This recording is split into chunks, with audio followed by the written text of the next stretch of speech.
135 po. Ay, salamat po. Naiyak po ako.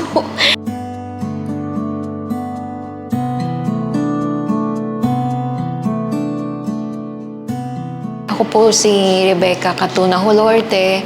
Ako po ang anak ng pasyente si Victoriano Catunaw. Ang tatay ko po ay na-admit siya nung June 2024. Pasalamat po ako kay Sir Tambunting na nabigyan po kami ng ganito.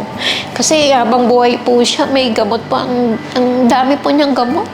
Salamat po, Congressman Tambunting. At saka hindi ko po akalain na mabigyan niyo po ng ganito ang tulong ang tatay ko. Kasi sa tagal po namin ngayon lang po ako nakakita ng congressman na tumulong po sa financial po. Maraming salamat po. Game start! Gas sa Parañaque, gas sa Parañaque, gas sa Parañaque, gas, gusto ko siya.